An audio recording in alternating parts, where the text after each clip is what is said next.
বন্ধুরা, তো তোমাদের জন্য আজকে একটা ধামাকা ক্লাস নিয়ে চলে আসলাম। আজকের ক্লাসে টপ লেভেলের 30টা জিকে এবং জিএস এর প্রশ্ন এনেছি, ঠিক আছে?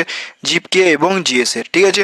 30টা প্রশ্ন ভাই, যেমন টপ টপ লেভেলের প্রশ্ন থাকে। তো দেখেছো শিবুদার ক্লাসগুলো তোমরা, যে শিবুদা একদম টপ টপ লেভেলের একদম আগ্নেয়গির প্যাটার্ন অনুযায়ী প্রশ্নগুলো রেখেছে।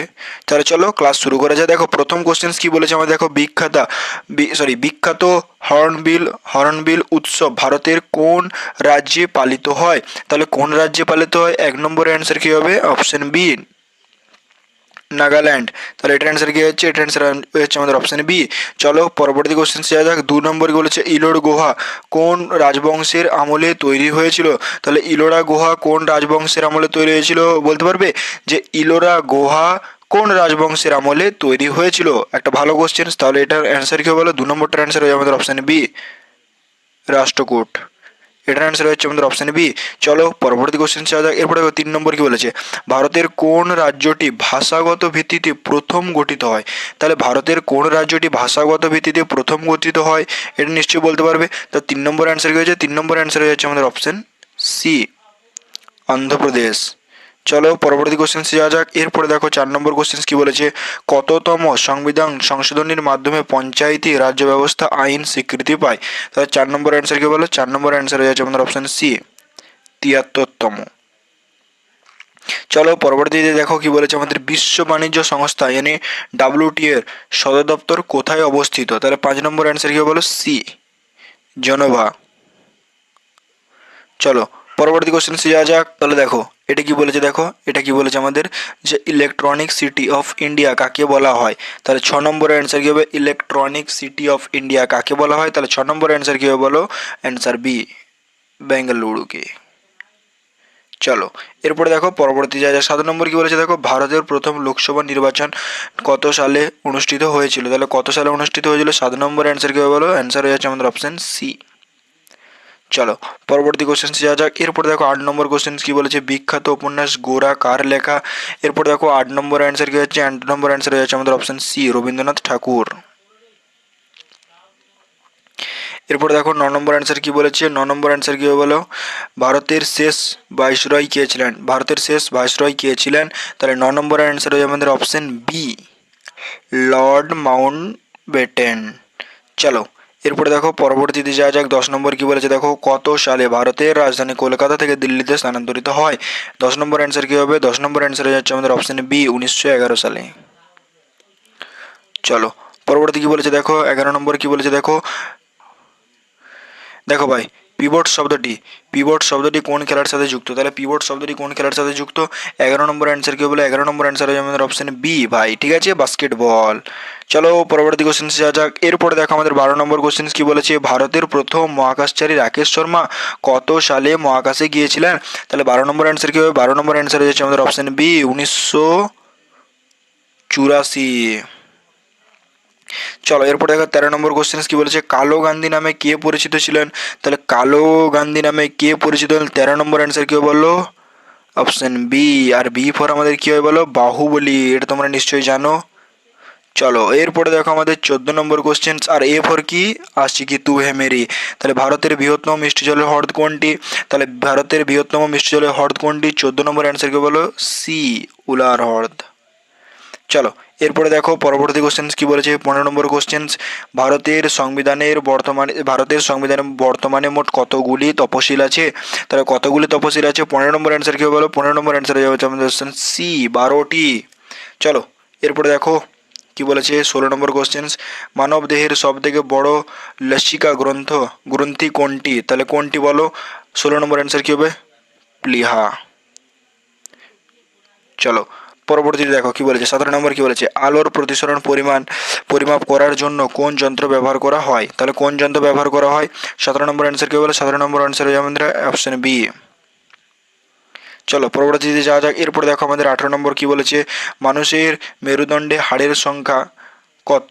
মানে এই যে ব্যাকেটে লেখা আছে প্রাপ্তবয়স্ক অবস্থায়, তাহলে মেরুদণ্ডে হাড়ের সংখ্যা কতগুলি? ঠিক আছে, তাহলে 18 নম্বর অ্যান্সার কি বলো? 18 নম্বর অ্যান্সার হচ্ছে আমাদের অপশন বি, চলো পরবর্তী কোশ্চেন্সে যা যাক। এরপর দেখো 19 নম্বর কোশ্চেন্স, পরমাণু নিউক্লিয়াসে কোন কোন কণা থাকে? পরমাণু নিউক্লিয়াসে কোন কোন কণা থাকে? আমি 100% বলছি, এটা সবাই বলতে পারে যে পরমাণু নিউক্লিয়াসে কোন কোন কণা থাকে। এটা আমি একদিন ডায়াগ্রাম করে দেখেছিলাম, যে এরকম করে ছবি ছাপা এঁকে সেটগুলোর মাধ্যমে বেসিক কনসেপ্ট দিয়েছিলাম। তো এটা আমি তোমাদেরকে ছেড়ে দিলাম, এটা হোমওয়ার্কও না, কমেন্টে জানাবে। এটা হোমওয়ার্ক না, মানে শিবুদাকে ভেবে নিও না যে শিবুদা এটা তোমাদেরকে বলতে বললে, মানে কোশ্চেন দিয়ে দিল বাড়ির কোশ্চেন, মানে নিজেরা বলবে এটা এটা হোমওয়ার্ক ভেবো না। এটা আমি তোমাদেরকে বারবার একবার করিয়েছি, তো একবার ডায়াগ্রাম দিয়ে করিয়েছি, তো এই জন্য তোমাদেরকে এটা দিয়ে দিলাম যে তোমরা এটা জানাও আমাকে। তোমাদের মনে আছে নাকি দেখতে চাই। বায়ুর সাপেক্ষে হীরের সংকট কোণ কত? তাহলে বায়ুর সাপেক্ষে কি বলেছে দেখো, বায়ুর সাপেক্ষে হীরের সংকট কোণ কত? তাহলে 20 নম্বর অ্যান্সার কি হচ্ছে? 20 নম্বর অ্যান্সার হচ্ছে আমাদের অপশান বি ভাই, 24.4 ডিগ্রি। চলো এরপরে দেখো 21 নম্বর কোশ্চেন কি বলেছে, রক্তের ক্যালসিয়ামের মাত্রা নিয়ন্ত্রণ করে কোন গ্রন্থি? তাই রক্তে ক্যালসিয়ামের মাত্রা নিয়ন্ত্রণ করে কোন গ্রন্থি? 21 নম্বর অ্যান্সার কি হলো? বি। 21 নম্বর অ্যান্সার হয়ে যাচ্ছে আমাদের অপশান বি। চলো এরপরে দেখো 22 নম্বর কোশ্চেন, সাবানের বুদবুদ রঙিন দেখানোর কারণ কি? তাহলে সামানের বুদবুদ রঙিন দেখানোর কারণ কি বলো ভাই? তাহলে তোমরা 22 নম্বর অ্যান্সার কি হবে? 22 নম্বর অ্যান্সার হয়ে যাচ্ছে আমাদের অপশান সি। চলো চলো দেখো ভাই 23 নম্বর কোশ্চেন কি বলেছে, অপটিক্যাল ফাইবার আলোর কোন ধর্মের উপর ভিত্তি করে কাজ করে? তাহলে অপটিক্যাল ফাইবার আলোর কোন ধর্মের উপর ভিত্তি করে কাজ করে? 23 নম্বর অ্যান্সার কি বলো? 23 নম্বর অ্যান্সার হচ্ছে আমাদের অপশান সি, অভ্যন্তরীণ প্রতিফলন। দেখো 24 নম্বর কি বলেছে, এই কোশ্চেনটা ভুল আছে, উপরে দেখো লেখা রয়েছে এপিকালচার, ঠিক আছে, এটা ভুল আছে, তো এটা ঠিক করে নেবে। উপরে দেখো লিখে দিয়েছি আমি, লেখা আছে উপরটাতেই, যে এই লেখাটা দেখতেই পাচ্ছ, মৌমাছি পালনকে, ঠিক আছে। অ্যাপিকালচার বলতে কি বলছো না, মৌমাছি পালন, ঠিক আছে। তাহলে 24 নম্বর অ্যান্সার কি হয়েছে? 24 নম্বর অ্যান্সার হয়ে যাচ্ছে আমাদের অপশন সি। পৃষ্ঠটানের এসআই একক কি? তাহলে পৃষ্ঠটানের এসআই একক কি? অবশ্যই তোমরা জানি যে তোমরা বলে দিতে পারবে পৃষ্ঠটানের এসআই একক কি, newton by metre, answer A. 26 নম্বর অ্যান্সার কি হয়েছে? 26 নম্বর অ্যান্সারটা বলো তোমরা। 26 নম্বর অ্যান্সারটা কী হয়ে যাচ্ছে? 26 নম্বর অ্যান্সার হয়ে যাচ্ছে কোন রঙের আলোর তরঙ্গ দৈর্ঘ্য সবচেয়ে বেশি? তো এটা অবশ্যই তোমরা জানো যে লাল। চলো 26 হয়ে গেল। 27 কি বলেছে দেখো, রান্নার প্রেসার কুকারে খাবার তাড়াতাড়ি সেদ্ধ হয় কেন? কি হয়ে যাচ্ছে? এটা ভাই চাপ বাড়লে জলের ফোটনাঙ্ক বাড়ে, তাহলে এটার অ্যান্সার হয়ে যাচ্ছে আমাদের অপশন বি। চলো এরপরে দেখো 28 নম্বর কোশ্চেন্স, 27 হয়ে গেল। 28 নম্বর কোশ্চেন্স কি বলেছে দেখো, এরপরে দেখো ভাই 28 নম্বর কোশ্চেন্স, মানব দেহের কোন কোষে কোষ বিভাজন ঘটে? তাহলে কোন কোষ বিভাজন ঘটে? তাহলে 28 নম্বর, মানব দেহের কোন কোষে কোষ বিভাজন ঘটে না, ঠিক আছে, কোন কোষে কোষ বিভাজন ঘটে না। তাহলে 28 নম্বরের অ্যান্সার কি হবে? অ্যান্সার হবে আমাদের অপশন সি, স্নায়ু কোষে। চলো এরপরে দেখো লাইভ প্লাস রেকর্ডের একটা ব্যাচ আছে, অল সাবজেক্ট ক্লাস পিডিএফ 20টা ফুল মক টেস্ট 1 ভ্যারাইটি। তো যারা পড়তে চাও প্রাইস মাত্র 349 টাকা, যারা নিতে চাও নিয়ে নেবে, ঠিক আছে। চলো এরপরে দেখো পরবর্তী করতে যা যাক, পিডিএফ ব্যাচ আছে একটা, চ্যাপ্টার ওয়াইজ নোটস, ঠিক আছে।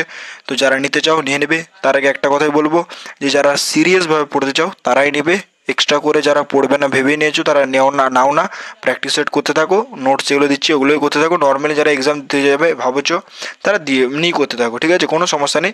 বাট যারা পড়বে ভেবেছো যে সিরিয়াসভাবে পড়বো তারাই নেবে, এক্সট্রা করে কেউ নেও না, ঠিক আছে ভাই। চলো 29 নম্বর কি বলেছে দেখো, মানব দেহের কঠিনতম অংশের নাম কি? 29-এরটা হয়ে যাবে আমাদের অপশন বি। চলো এরপরে 30 নম্বর কোশ্চেন কি বলেছে দেখো, 30 নম্বর বলেছে আমাদের রান্নার ননস্টিক বাসনে কিসের প্রলেপ দেওয়া থাকে? টেফলন। এটার অ্যান্সার হয়ে যাচ্ছে আমাদের অপশন সি। চলো ভাই এই ছিল আমাদের 25 নম্বর সেট, সমস্ত কোশ্চেন তোমরা দেখে নিলে, কতগুলো ঠিক হলো অবশ্যই জানাবে, কেমন লাগছে প্র্যাকটিস সেটগুলো তাও জানাবে। কোনো তাড়াহুড়ো করিনি, প্রতিটা লাইন ধরে পড়ে যাচ্ছি। তাও যদি ক্লাসের মধ্যে আমার কোনো মিস্টেক হয়ে গেছে, কোনো ভুল কথা বলে দিয়েছি, কিছু খারাপ লেগে গেছে তোমার, তো তার জন্য এক্সট্রিমলি সরি, ঠিক। আর হ্যাঁ, শেষে আর একটা কথা বলে দিই তোমাদেরকে, যে আমাদের যে জিকেজিএসের ক্লাসটা হচ্ছে সকাল 8টার সময়, সেটা হয়ে যাবে রাত 8টার দিকে, ঠিক আছে। আর এই সময়টাই, মানে যেটা সকাল 8টার সময় হচ্ছে, সেটাতে কিরণ স্যার তোমাদেরকে ম্যাথ করাবে, মানে এসএসসি জিডি রেল, তারপরে আমাদের ডাব্লিউবিপি কেপি সমস্ত এক্সামের জন্য যে সমস্ত ম্যাথগুলো থাকে, সেই ম্যাথের ক্লাসগুলো কিরণ স্যার করাবে। তো এই টাইমটা তোমরা একটু নোটস করে নেবে, যেটা হচ্ছে আমাদের সকাল 8টার সময় কি করাবে, কিরণ স্যার ম্যাথ করাবে। আমার যে জিকে জিএস এর ক্লাসটা হচ্ছিল সেটা রাত 8টায় হয়ে যাচ্ছে। তাহলে আশা করছি বুঝতে পেরেছো, কোনো সমস্যা নেই। তাহলে ভাই এখন তাহলে আসি, আবার তোমাদের সাথে নেক্সট পরবর্তী ক্লাসে দেখা হবে।